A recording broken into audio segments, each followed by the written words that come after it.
If you're going to build a home, you know that your builder's going to put some foundations in. And if it's a single story, they'll go a certain level, and you have an expectation if you're going 2 or 3 stories, they're going to potentially be a bit deeper or a bit more solid. And if you're going to build a high-rise, you know they're several levels down. So why on earth do people build businesses without the foundations of understanding what it is to run a business?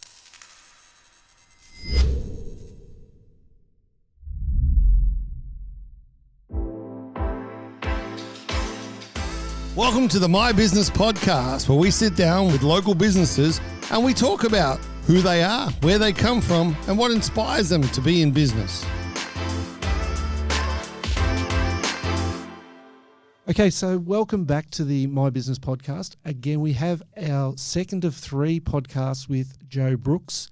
Today we are talking about Navig8 Biz. Welcome back, Jo. Oh, thanks. It's like time's gone fast. It has. It feels like yesterday that we were in here.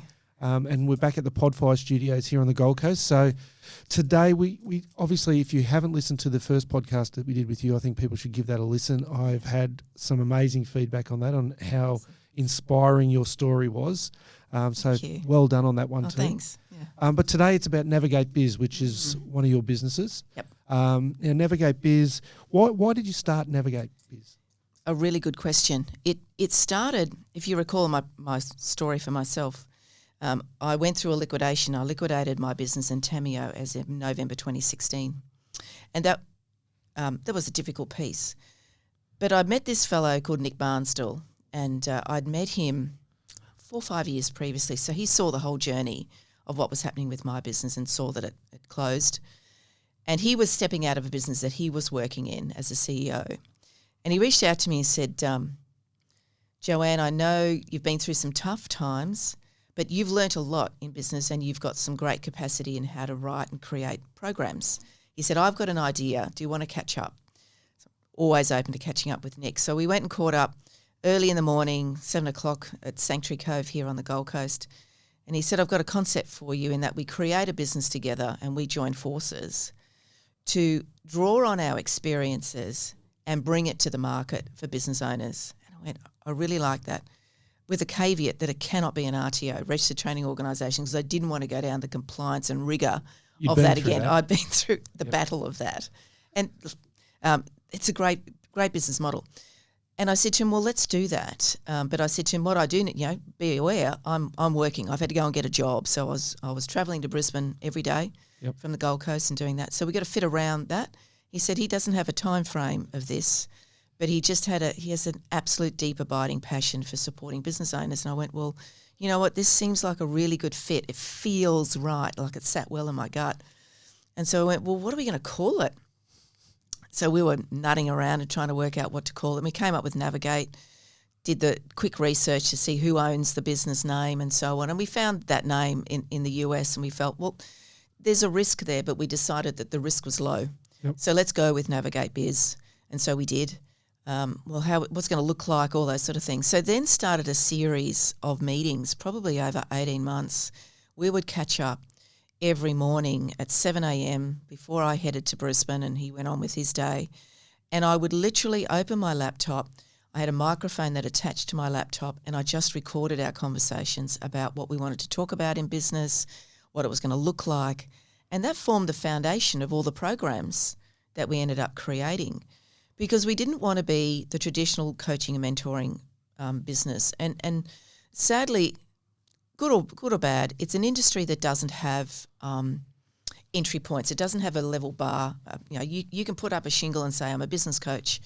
And I always say to people when they're exploring who they're going to talk to give them guidance in running and building their business, is always ask, what businesses have you owned if you're going to be a business coach? And if they say to you, this is the only one I've owned, I then would say to you, question their credibility, question their skill set in what it takes to build a business. Well, it might be a hugely successful business, so that's great. But a lot of coaches, and this might be a bit contentious, a lot of business coaches and business mentors don't have the depth and level of experience in business, because we totted it up between us. We had 50 years experience in business. We had between us 100 million turnover achieved, 40 industries and 12 countries. And so we thought, you know what, that sounds pretty credible. It sounds like we've got something to share. It certainly makes sense because you think about, you can use it in a sports analogy. You know that I love my sports. Yes. You don't see many football coaches that weren't players beforehand. Players, yeah. So that does make sense. So when somebody then comes to Navig8 Biz, and obviously it's great that they've come to you, but hopefully we've got a bit of a reach out there today, the people that haven't even thought about getting a business coach. Yep. What advice do you give them? What should they be looking for? Yeah. Well, I'm going to go back to why people start businesses, because I think there's a fundamental piece here. We have seen a tidal wave of new businesses opened as a result of COVID. Lost jobs, disillusioned, all those sort of things. I can't tell you how many times I've been told, I'm just going to do it better than my boss because he has no idea what he's doing and I'm much better. And we hear that a lot. But what that employee doesn't see is the behind-the-scenes stuff that's going on with that employer and the level of stuff they're doing and all the hats they're wearing. Like they're the social media man, they're the marketing person, they're the head salesperson, the head product development person. They're everything to begin with. And so too many people enter business with the wrong idea. I often speak about, I often give this analogy. If you're going to build a home, you know that your builder's going to put some foundations in. And if it's a single story, they'll go a certain level, and you have an expectation if you're going 2 or 3 stories, they're going to potentially be a bit deeper or a bit more solid. And if you're going to build a high-rise, you know they're several levels down. So why on earth do people build businesses without the foundations of understanding what it is to run a business? Lots of people have got great technical skills, how to make a coffee, how to be an awesome accountant, lawyer, mentor, whatever, doesn't matter, product or service. But too many people don't understand the importance of understanding the foundations of business. And I use to extend this analogy, I suggest that, we're in Australia, I visualise somebody pounding a bolt through the other side of the world that it pops out at China, you put a bloody great nut on it and you bang it closed. And you have the foundations, even if it's just you, to scale. Yep. Because when you stay small is when you are in danger of failure. And we know the horrible statistics of business failure. And you can argue to the cows come home, is it 65, is it 85, is it 97, who knows? I don't really care. There's a lot. There's just too many, right? And so too many people enter business with this shiny new toy thing in their brain, shiny object in their mind's eye, that it's going to be amazing, that I've got a great concept, I'm just going to whack it online and they'll all come. Well, we know that doesn't happen. And so, to answer your question properly, if you're looking for a coach or a mentor, check it. Look at it as a job interview, just like you should do with your accountant, your lawyer, your suppliers. What are they bringing to the table to help and support you? Where's their experience? Where can they show you and demonstrate that they've achieved various things? If it's a business coach, well, what businesses have they grown? What successes? But equally, what failures have they had? Because there's so much learning in failure. And if they don't want to tell you about their failures, I'm going to push back and say, why? Because there's such a good learning experience. And I might have shared, I can't remember if I did this last time, but when I liquidated my business, I was telling people. And so many people said to me, oh, that happened to me a few years ago. And I went, really? I had no idea. Why? I was really ashamed. I said, yeah, it's hard. It's really hard to own it because as the business owner, it's your responsibility, no one else's. Yep. And so you've got to own that. But you've also got to be embracing and look at it from the perspective, yep, I did some things that were wrong. Joanne did too. But what can I learn from it? Well, how can I do it differently? So what am I going to do differently so that I get a different outcome next time? So really, when you're exploring your coaching opportunities, you got to look at the financial commitment. You got to look at the time. You got to be prepared to give the time. And so what time are they going to give you and how are they going to deliver it? Are they only virtual? Will they only do it by face-to-face? Can you fit it within your budget? But most importantly, do they have the experience and credibility to be able to guide and share? And it doesn't matter if they're not in the same industry, if they've never been in the same industry as you. To me, foundations of business, it doesn't matter. But do they have the experience of running one or more businesses other than their coaching business? What you say about sharing their failures as well, I think that's really eye-opening, because if their businesses were all successful, then why aren't they still doing those? Yes. And that's really important, because we learn a lot more from our mistakes than we do from our successes. That's exactly because those things resonate with us more and more. Yeah. So 2016, you started the journey with Navig8 Biz. How has it evolved to what we see today? Because I know it's very different now. It is very different. So Nick and I decided that the mission was to put a dent in the failure rate statistics of business ownership. And you see that I'm deliberately not using the word small. And I can't remember if I mentioned this last time. So many business owners say, my small business, just my little business on the side. And I even said this on a Zoom meeting the other day. I said, I want to put my hand through the screen and slap you behind the back of the head and stop using the word small. Yep. Because when you say small, when you think small, guess what you get? Small. And as I've just said, the failure rate of businesses who earn less than $200,000 a year is enormous. There's even a bigger statistic of more than 40% of small business owners don't even generating a profit. Yep. So that's a tough gig, right? And a lot of business owners might be listening to this and going, over $200,000, that means I've got to put people on, all those sort of things. That's going to be hard. Guess what? Business is always hard, even if you're doing your own. I mentioned all these hats that you're doing. Yep. Growing and scaling your business actually takes the pressure off, because you've got a circle of people to support you, and that's what you've got to proactively look for. It doesn't mean they have to be employed. They could be casual, part-time, contract. They could be people that are just in your advisory board, and those advisory board people are your accountant. You're already paying for them. Lawyer, you should have one, and have one that you can say, can I call you at any time? And they're most likely going to say yes. But look at their specialty. Are they IP lawyers? Are they commercial lawyers? Whatever. Look at what you need.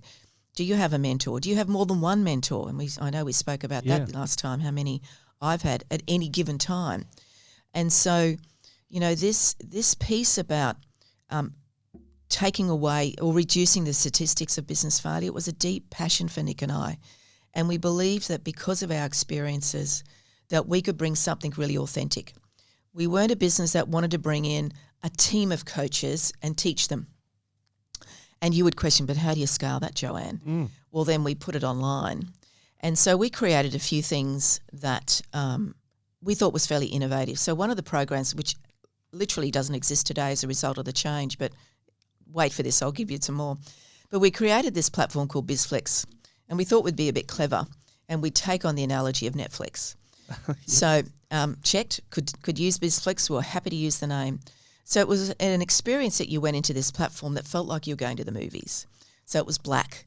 And so if you think about Netflix, when you dial in through your TV, it's black and it's got all these headings across it, which is adventure, family, romance, all that stuff you could choose. So we came up with sales, marketing, HR, people, strategy, mindset, etc. And so you click on that, and Nick and I filmed over 250 videos in a recording studio somewhere like this, over Zoom, all different places. And they were everything from 2 minutes to on average about 15 minutes. Some of them were our webinars that we put in, there were an hour, or interviews with people. And the idea was to share business concepts. So you could, bad day, need to go and check out this sales thing, click on sales, and there'd be a raft of sales videos. And it was a simple subscription of $20 a month. And we were really proud of that. It did really well. But literally at Christmas time this year, I thought, you know what? I'm going to turn that off. And people were going, why? I said, I'm just going to put it on YouTube. So for free now is over 250 videos that if you want online streaming 24/7 coaching for free, it's Nick and I, sometimes just me, sometimes just him, and we're just talking about business. So we won't do it for you, but we'll raise an awareness of things in your business that you need to be aware of. And if you need further, you can come and visit the Navig8 Biz community and find out what programs and tools and resources we can make that happen for you. That's an amazing transformation. Something that you were getting paid for then gets offered It's to free. all of us. I better go and check it out myself for free after that. So who are the clients that you're looking for now? How do you identify someone that needs help, or do they have to come to you first? Or I would rather they put their hand up. It's the same concept with any education piece. And I deliberately choose, I'm not going to use that word anymore, because when we talk to business owners, and this was the reason for BizFlex, if I can go back to that, you didn't see the word course or education. You saw episodes and series. We wanted it to be engaging and interesting, because when I say to a business owner who think of themselves as a small business owner, they're going to run a mile because what? I've got to do a course? Yeah, that's right. Really? I just know they need to know stuff, right? So the customer for us is, and this sounds a bit mean, I want the business owner who's been through some challenge in their business, because the new business owner, we've got programs that speak to the startup business owner, and that's just a small sector for us. Because when you start a business, you've got wide-eyed and you're very excited. There's ego happening in there. And they're getting influenced by all these options that are available online. Go do this course and you'll be $1 million business in 6 months or something along those lines. And that's not our customer, because they're looking for the quick win. We want the business owner who've been around for 2 or 3 years and are going, I've tried it. I've done all those courses. I thought it was going to be a great success. Help, is there somebody out there that can help me and give me some real support? So that's our customer. Yep. The Navig8 customer is the person, who probably hasn't got all those foundations in and got that bolt screwed on the other side of the world at China, making it solid and ready to scale.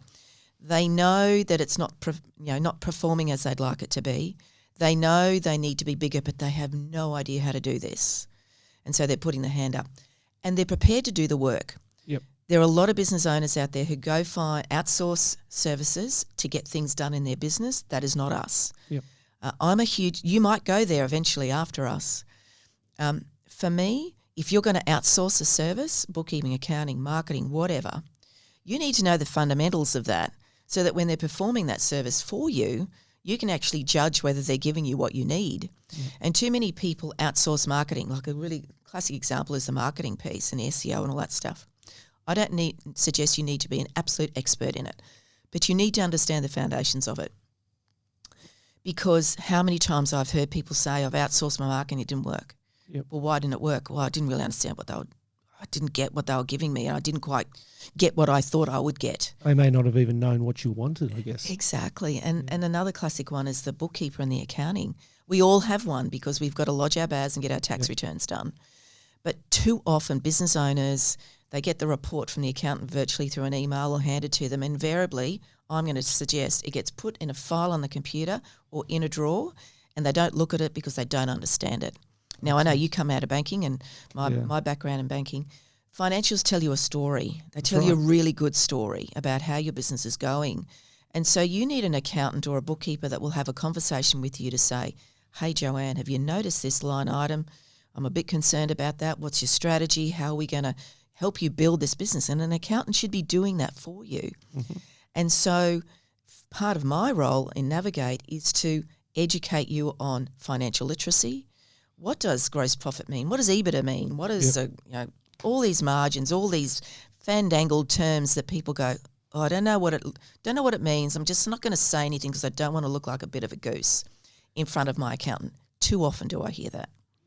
So when Rob wants to start a business, when should I be looking for a business coach? Should I be looking for that business coach from day one? Before you even start. Okay. Before you even start. So is that the ideal time for it? The ideal time is now, whatever stage of business you're in. But if you're starting a business, don't not allow for the cost of having a coach. And the cost could be time, could be effort. Don't forget also, I've often done this. Maybe the budget isn't there for you, but what can you do as an exchange of service? Too many people don't think of that. Yep. What can you do for that person? Like what's your expertise? There's something that you can share with them to exchange the services. And how do you know unless you ask, right? That's right. So for me, a coach is incredibly important. Now, there's different ways to do that as well. You can go and find, like on our website on Navig8, there's a menu item there of what we use. And I put that deliberately there, all the platforms I use, all the books that I read. Mm-hmm. So if you are not in a position to employ a coach or appoint a coach, go have a look to that website, and there's all these books that I've read over years, which might be $20, or you might be able to give them for free, or listen to this person's podcast. But just connect with these people to start learning. Hop on YouTube and look at all our ex-BizFlex 250 tools. Yeah. Yes. But go and start absorbing that and do it at a little bit at a time. Don't try and flood yourself with information because that will be overwhelming. But then you did kind of answer where I wanted to go next, that if it's ideal to have that plan in place from the start, no matter what time of your business you're at, it's not too late to put your hand up and get help. Absolutely not. Like, I've been in business for years and had success and so on. So I've got mentors. They're not, I don't call them as formal mentors, but I've got a circle of people that I belong to various networks that I know I can call on to help and support me and check me, because I don't know it all. I don't get it right all the time. So you should have this advisory board's team around you before you even launch this business, because you've got to quality check the offer. Is it valid? Is it priced right? Are people going to buy it? You don't know that. That's right. Unless you ask. That's right. This is the second of three podcasts I'm doing with you, and we keep coming back to this advisory board. Yeah. These mentors, these people that you can talk to. So obviously your business coach will become one of those people as well. Exactly. So that's why it's important to get there. Yeah. One of the things that I love about your website is, and we talked about this just before, it's your personal beliefs. Yep. You've got your beliefs being the power of business and the power of women. To finish, let's just discuss that. Yeah. So in May last year, Nick and I, he owns 40 other companies, incredibly busy man, and he very generously handed me the business and said, take it and run with it, Joanne. So I decided I wanted to rebrand it, rephrase, change the narrative. So yes, I will absolutely work with men, no problem at all. Yep. But the external facing communication is that I absolutely believe in the concept of having a business, and I absolutely believe in supporting women in business. And this is not to disconnect from men, but I know what's going through our brains when we're going through being a mum, being a wife, being the support person and the owner of the dog and all these things we have. We all get associated with all these things in our lives. And I want to help women to be the best version of them. And I continue to work on that myself. But that shift and change came about in May, June last year to really share with people that business is your most fundamental wealth tool that you can come up with. You can go do the share market, absolutely, but you would do that external to an employee. You can go own a business. You can go and get a second job. A lot of people have been doing that lately. But when it's your business, you have control. Yep. You have absolute control as to how that wealth is generated and what you do with it. It's amazing because you see so many, and it's hard for me because I'm not a woman. Yeah. Right. So I feel like I've got to be careful the way I phrase things because I don't want to come across in a way that's not genuine. But it's a real confidence thing that we need to let women out there know that their ideas are amazing. Valid. Yeah. I use valid, okay. But we just see too many where they talk themselves out of it before they start. So to have a coach like yourself who's done it, been there, done that, and has the passion, and you put it on your website, you say it's your belief. It is. So if it's your belief, then it's going to be easy for you to pass that on to the next group of people, whether whoever that might be, male, female, or whatever. Exactly. Which is an amazing thing. Thank you. How do people get in touch with Navig8 Biz? Well, it's simply going to the website, and I have found a way. There was something I found a few months ago. There's a button on my website that says "Call Joe." I've seen it. You click it, and it will call me on my mobile. You what? Yeah, it'll call me on my mobile. So from the internet, it calls you. Calls me on my mobile. Technology just... I know, it blows me away. It does, I know. Yep, I love technology. But my mobile phone is on the contact page. Yep. My email is there. I do not hide. If you find me on LinkedIn, my contact details are there. I love talking to people and sharing and helping them to be a better version of them. And if I can't help them, there's probably somebody I know who can. That's really important, isn't it? For anyone that wants to get in contact with Joe, I would recommend it. Couldn't recommend it higher because just sitting here with you, I get that feeling of how much you want to help people and that you want to share your journey in business with them. Look, this is 2 of 3, so we're going to come back and do all this again in a few weeks' time, which will be great. But thank you again for your time. Pleasure. Navig8 Biz, and that's Navig8, the number, biz.com. That's it. You nailed it. Get on board, have a look at that. And how do we find you on YouTube? This is a personal question. Oh, Navig8 Biz. Excellent. Is exactly there. I'll be doing that this afternoon, to be honest, because that does sound like an amazing service that you provide as well. So the link's on my website to all the social channels. So just go to the website and you'll see all the channels. I don't have to worry about YouTube. So subscribe. Subscribe. What do they say? Hit the subscribe. Hit the like and whatever. subscribe. I don't know. But go and do it. Joe, it's been great. We'll see you in a few weeks again. Thanks, Rob. Thanks. Thanks for listening to the My Business Podcast, brought to you by Media8 on the Podfire platform. If you want to be on our podcast, please reach out to the team on all our socials at mybusiness.pod.